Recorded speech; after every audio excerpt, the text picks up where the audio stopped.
প্রশাসন চায়, আসলে এখানে অনেক কিছু জড়িত, সিন্ডিকেট জড়িত, প্রশাসন জড়িত, শিক্ষার্থী জড়িত, সাধারণ শিক্ষার্থী জড়িত। এখন সাধারণ ভিসি স্যারকে আমরা স্মারকলিপি দেওয়ার পর ভিসি স্যার বলেছে যে যদি সাধারণ শিক্ষার্থীরা চায় যে ক্যাম্পাসে পলিটিক্স মুক্ত থাকবে তাহলে আমরা ডাকসুকে সচল করে তারপর ক্যাম্পাস থেকে বিভিন্ন দলীয় রাজনীতি মুক্ত করবো। আমরা তো বলি নাই যে রাজনীতি মুক্ত ক্যাম্পাস, আমরা বলেছি দলীয় রাজনীতি মুক্ত ক্যাম্পাস। অবশ্যই ঢাকা বিশ্ববিদ্যালয়ের সাথে বাংলাদেশের রাজনীতির একটা সুদূর প্রসারী সম্পর্ক রয়েছে, একটা অতীত রয়েছে। যত জয় এসেছে সব ঢাকা বিশ্ববিদ্যালয়ের রাজনীতি চর্চার মধ্য দিয়েই হয়েছে। সেক্ষেত্রে আমাদের রাজনীতি চর্চার জন্য যেহেতু ডাকসু আছে, ছাত্র সংসদ আছে, আমরা ছাত্র সংসদের মধ্যে দিয়ে আমাদের রাজনীতিটাকে সচল করার চেষ্টা করব। আর আমরা শুধুমাত্র এখন ছাত্র সংসদই চাই, বাট আমরা ছাত্র সংসদে যারা নির্বাচন করবে আমরা সেখানেও কোনো দলীয় প্যানেল থেকে কাউকে দাঁড়াতে দিব না। যখন আমরা দেখেছি যে এখন হয়তো বা নির্বাচন নেই বা অন্তর্বর্তীকালীন সরকার চলছে, তখন কোনো দলীয় দল ক্ষমতায় যায়, দেখা যাচ্ছে বিএনপি হোক, আওয়ামী লীগ হোক, জামাত হোক, যেই হোক না কেন, তখন কিন্তু তার যে ছাত্র সংগঠন সেটি কিন্তু ক্যাম্পাসে আধিপত্য বিস্তারের চেষ্টা করে, সেক্ষেত্রে তাদের হাতে যখন ক্ষমতা থাকে সেক্ষেত্রে তখন আপনারা কি করবেন? এই জন্যই আমরা সিন্ডিকেটের মাধ্যমে বিষয়টা ভিসি স্যারের মধ্য দিয়ে আইন করে তারপর ক্যাম্পাসে রাজনীতিটা বন্ধ ঘোষণা করবো ইনশাল্লাহ।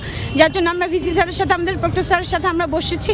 আর আমরা আশাবাদী যে আসলে এই আপনি যে কোশ্চেনটা করলেন এইটা ভেবেই আসলে আমরা আইন করার জন্য একমত পোষণ করেছি সবাই, যে একটা আইন হয়ে গেলে আর একটা চর্চার মধ্য দিয়ে যখন আমরা আশাবাদী যে আরও 3 বছর 4 বছর আমাদের তত্ত্বাবধায়ক সরকার, অন্তর্বর্তীকালীন সরকার থাকবেন। তো এই 4 বছর যদি আমরা সুষ্ঠুভাবে আমাদের ডাকসুটাকে সচল করতে পারি, একটা নিয়মতান্ত্রিক রাজনৈতিক চর্চা করতে পারি, তাহলে আমরা আশাবাদী যে দলীয়ভাবে ক্যাম্পাসে আর কখনোই রাজনীতি আসবে না। যদি আসে তাহলে সাধারণ শিক্ষার্থীরা আবার মাত্রায় নামবে। একটু বলতে চাই, সেটি হচ্ছে আমরা দেখেছি যে কেন্দ্রীয় যারা সমন্বয়ক আছেন, সার্জিস বা হাসনাত আবদুল্লাহ, এরা রাজনৈতিক দল গঠনের জন্য তারা বিভিন্ন জেলা উপজেলাতে ভ্রমণ করছেন। উদ্দেশ্য কিন্তু এটাই, আমরা পরোক্ষভাবে হোক বা প্রত্যক্ষভাবে হোক, এটাই কিন্তু উদ্দেশ্য। সেক্ষেত্রে তারা তো এখনও ছাত্র, তার মানে ছাত্র রাজনীতি কিন্তু তারাও করছে। অর্থাৎ তারা যদি রাজনৈতিক দল করে, তারা যদি রাজনীতি করতে চায় ক্যাম্পাসে, সেক্ষেত্রে কারা বাধা দিবে? যদি তারা ক্যাম্পাসে করতে চায় আমরা শক্ত হাতে তাদেরকে প্রতিহত করব। আমাদের এখন আর সহ সমন্বয়ক প্যানেল নেই, কারণ আমাদের আন্দোলন শেষ। যে আন্দোলনের জন্য আমরা সমন্বয়ক গঠন করেছি সেই আন্দোলন থেকে আমরা স্বৈরশাসককে সরিয়ে ফেলেছি, এখন আমাদের আন্দোলন শেষ, আমাদের সমন্বয়ক প্যানেল শেষ।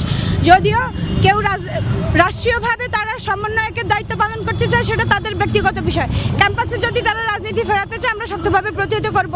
আর পুরো বাংলাদেশ তাদের জন্য খোলা পড়ে আছে। অবশ্যই এখন দেশে একটা রাজনৈতিক দল প্রয়োজন রাষ্ট্রীয়ভাবে। সেই ক্ষেত্রে যদি তারা আসলে, আমি জানি না তাদের উদ্দেশ্য কি, আমি যতটুকু জানি তারা শহীদদের সাথে, শহীদ ফ্যামিলিদের সাথে কথা বলতে গিয়েছে বা রাষ্ট্রীয়ভাবে মত বিনিময় করতে গিয়েছে। যদি ওই জিনিসটা সঠিক হয়, যদি আপনার বলা যে উদ্দেশ্য আপনি বলেছেন সেটা সঠিক না হয়ে বেঠিক হয়, তাহলে আমি তাদেরকে সাধুবাদ জানাবো যে অবশ্যই এখন দেশে একটা রাজনৈতিক দল গঠন করা জরুরি, যেটা জনগণের জন্য কাজ করবে। সমন্বয়ক বিভিন্ন জেলা যে কমিটিও গঠন করছে, সমন্বয়কদের কমিটি, এই যে সমন্বয়কদের কমিটি, এটা তো আসলে কিভাবে দেখছেন আপনি? আমি আসলে ধিক্কার জানাবো। আমি আসলে একটু এইভাবে কথা বলা মানুষ, কারণ যখন আন্দোলনটা হলো তখন আমাদেরকে খুঁজে খুঁজে সমন্বয়ক ধরতে হয়েছে। কেউ সমন্বয়ক হতে চায়নি, কারণ তখন যে ফ্যাসিবাদী সরকার ছিল তাদের একটা আশঙ্কা ছিল যে তাদেরকে গুম করে ফেলবে, মেরে ফেলবে, একটা হুমকি ধমকির বিষয় ছিল। এই জন্য কেউ সমন্বয়ক হতে চায়। এখন হুট করে এত সমন্বয়ক কোত্থেকে চলে আসলো? ইভেন আমি সাজু চৌধুরীর মানে আমার তখনকার অবস্থান নিয়েও এখন তারা প্রশ্ন তুলছে যে আপনি কে। তা আমি বলবো আসলে এগুলো সুবিধাবাদী লোক, এরাই ভবিষ্যতে রাজনীতি করবে। আমাদের মতো যারা আছে আমরা হয়তো গবেষণার দিকে চলে যাব। একটু বলতে চাই, সেটি হচ্ছে আপনার মতামত আপনি ব্যক্তিগত দিবেন, আপনার ইচ্ছা, যদি প্রশ্ন মনে করেন যে উত্তর দেওয়ার দরকার দিবেন না। সেটি হচ্ছে আমরা জানি যে হাসনাত আবদুল্লাহ সার্জিস এখনও স্টুডেন্ট, কিন্তু বিভিন্ন জেলা বিভিন্ন ভ্রমণ করতেছে, অর্থ কোথায় পাচ্ছে? আপনারা জানেন, আমাকে কেন কন্ট্রোভার্সিতে ফেলছেন? আপনারা জানেন যখন কেউ উঠে বাংলাদেশে তখন ওই যে ব্যবসায়ীরা, বিভিন্ন সিটি গ্রুপেরা, বিভিন্ন গ্রুপ অ্যান্ড কোম্পানি, ফার্মার লোকেরা তাদেরকে গাড়ি দিয়ে দেয়, তারা গাড়িতে ঘুরে, তাদেরকে ক্যাশ দিয়ে দেয়, তারা ক্যাশ খরচ করে, জনগণ চালাচ্ছে এখন ওদেরকে।